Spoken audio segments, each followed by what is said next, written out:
Presenting barefoot. कहानी की शुरुआत होती है लॉस एंजलिस कैलिफोर्निया से, जहां पर हमें जे व्हीलर को दिखाया जाता है जो बहुत ही अमीर फैमिली से बिलोंग करता है। वह लड़कियों को कपड़ों की तरह चेंज करता है। उसे जुए की भी आदत है, पर एक रात पहले वह हॉर्स रेस में बहुत सारे पैसे हार गया। इसके बाद वह कसीनो जाता है, जहां विंसेंट नाम का आदमी उसके पास आता है, जिसके जे ने $27,000 देने। जे कहता है कि इस वक्त मैं तुम्हारे पैसे नहीं दे सकता, मेरे सारे पैसे इलेक्ट्रॉनिक अकाउंट में है, जिन पैसों को मैं रिलीज नहीं कर सकता। पर विंसेंट को किसी भी कीमत पर अपने पैसे चाहिए। वह अपने बॉडीगार्ड को बुलाता है, जिसके बाद जे और विंसेंट के बॉडीगार्ड के बीच में हाथापाई हो जाती है।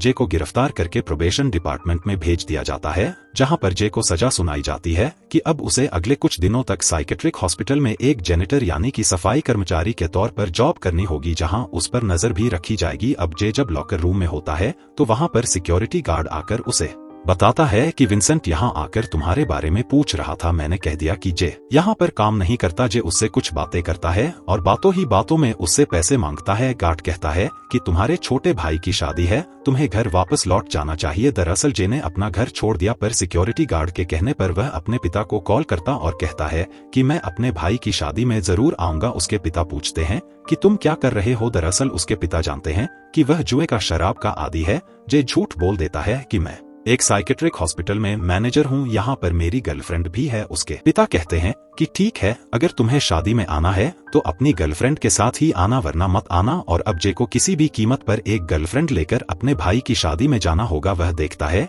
कि इसी हॉस्पिटल में एक नई पेशेंट आई है, जिसका नाम डेज है, जो शक्ल से बहुत मासूम लग रही होती है। जे यहाँ पर बहुत सारे पेशेंट से बात भी करता है, कुछ उसके दोस्त भी बन जाते हैं। इसीलिए डॉक्टर उसे अपने पास बुलाते हैं और कहते हैं कि तुम यहाँ पर एक जेनिटर सफाई कर्मचारी के तौर पर काम करते हो, तुम डॉक्टर नहीं हो, इसीलिए तुम हे पेशेंट से दूर रहना होगा, वरना हम तुम्हारी कंप्लेंट कर देंगे, जिसके बाद तुम्हें जेल भी हो सकती है।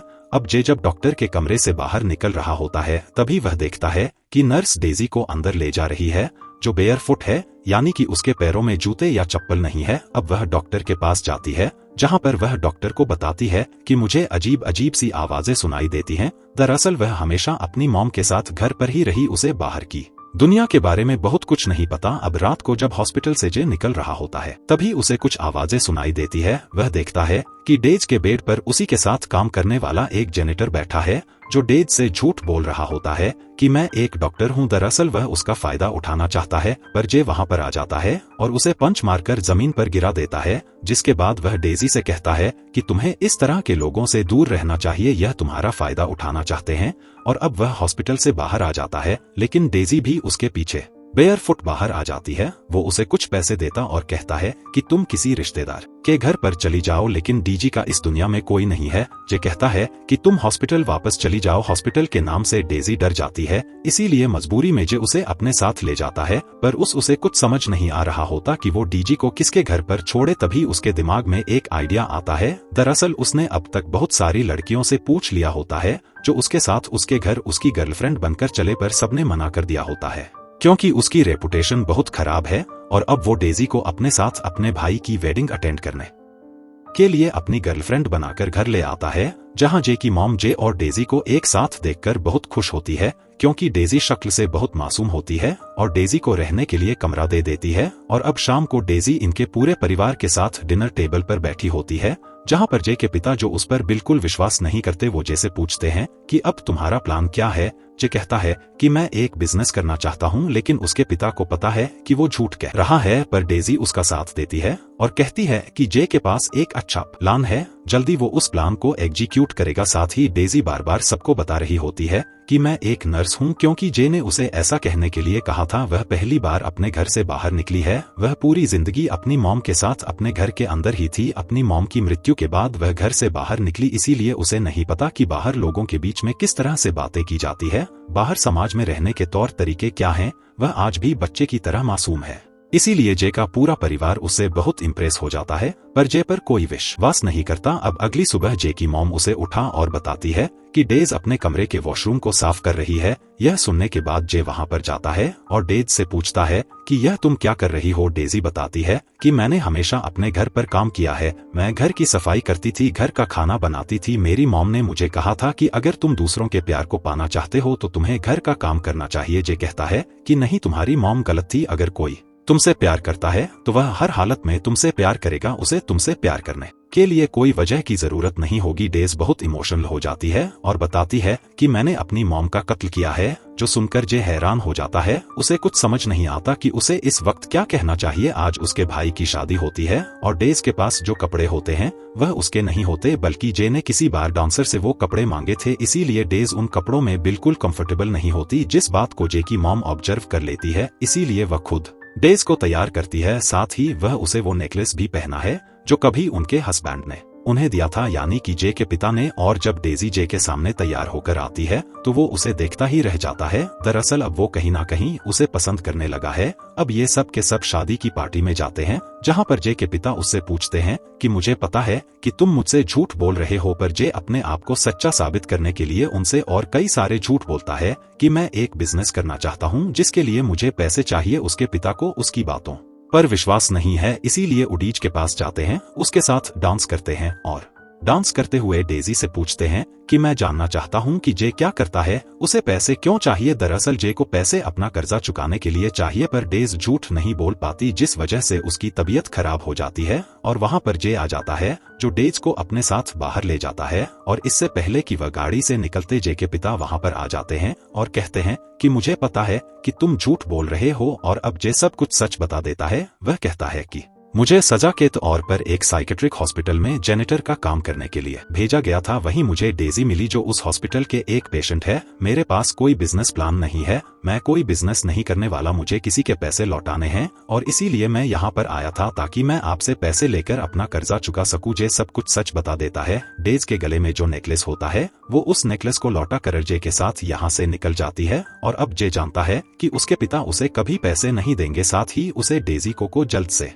जल्द हॉस्पिटल वापस पहुंचाना होगा, इसीलिए वो अपने पिता की गाड़ी लेकर यहाँ से डेजी के साथ निकल जाता है। डेजी अपनी जिंदगी में पहली बार बस से ट्रेवल कर रही है, इसीलिए वो बहुत खुश होती है। उसने सब कुछ पहले कभी एक्सपीरियंस नहीं किया था, साथ ही उसे जे का साथ बहुत अच्छा लगता है। जे रास्ते में उसे एक स्टेशन पर ले जाता है और कहता है कि तुम यहीं पर रुको, मैं जल्दी वापस आऊंगा। वो डेजी को कुछ पैसे देकर वहाँ से निकल जाता है और अब डेज उसका इंतजार करती रहती है। रात हो जाती है लेकिन जे नहीं आता। धीरे धीरे पूरा बस स्टेशन खाली हो जाता है और अब डेजी वहां पर अकेली है, जिसके बाद वहां पर एक सिक्योरिटी गार्ड आता है जो डेजी से पूछता है कि तुम यहाँ पर क्या कर रही हो। वह कहती है कि मैं किसी का इंतजार कर रही हूँ, जल्दी वह आता ही होगा। वही हमें जे को दिखाया जाता है जो डेजी को यहाँ पर छोड़कर निकल गया है। वह हॉस्पिटल में डॉक्टर को कॉल करता है और डेजी की लोकेशन बताता है। डॉक्टर उसे बहुत डांटता और कहता है कि डेजी कभी अपने घर से बाहर नहीं निकली, उसे बाहर के तौर तरीके नहीं पता तुम्हें, उसे बस स्टेशन पर नहीं छोड़ना चाहिए था, यह डेज के लिए बहुत खतरनाक। वहीं डेज को दिखाया जाता है जो अब थक चुकी है।